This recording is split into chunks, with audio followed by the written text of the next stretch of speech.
Welcome to the MIE Trak training video. How to set up your customers, suppliers, salespersons, and contacts in MIE Trak. With the ribbon bar, you click on the maintenance menu and you move your cursor over to the party. When you click party, the system will open up and give you your party maintenance where you could now edit all this information. On the left hand side, you will see your list of different parties. Parties are defined as a customer, a salesperson, supplier, or contact. Now how MIE Trak is set up, a single party could actually be both a customer and a supplier, or a salesperson and a contact. By allowing this, you're able to enter the information in one time without duplicating. As I look at customer A, I could see my customer name, which is the key field. You have a short name, which is optional: phone, fax, cell phone number. You would want to enter the email address for the customer or salesperson, as different areas in MIE Trak will let you email out the customer information, for example an invoice. You have days early, days late for analysis reports. Work order ship days, work order scheduling days, priority.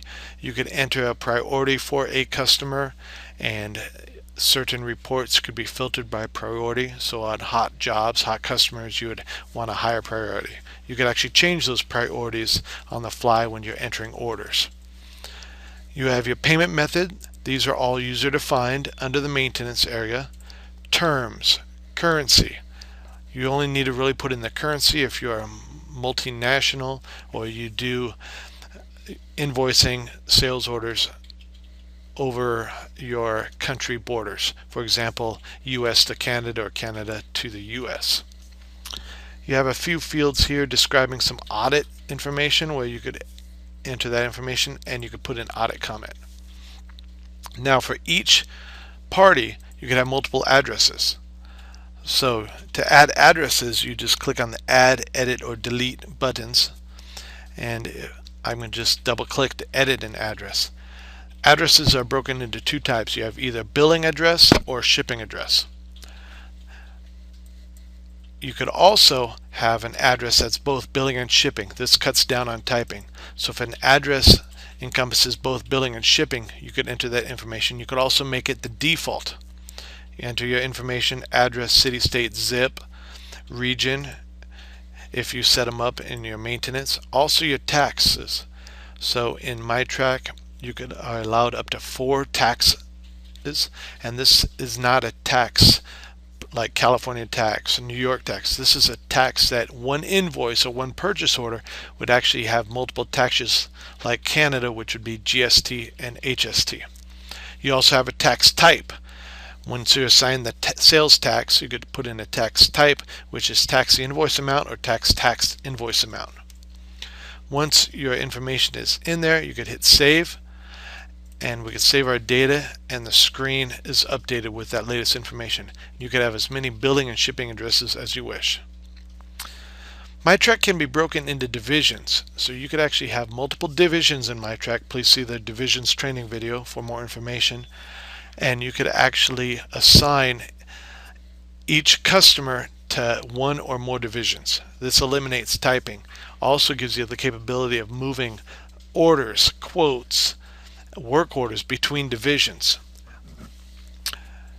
You could actually go to the salespersons tab and add in salespersons. You just hit the add button down below and you could actually add a salesperson. If you don't see any salespeople on your list, that means on the front screen, detail screen, if you pull up the salesperson, you did not click the salesperson checkbox.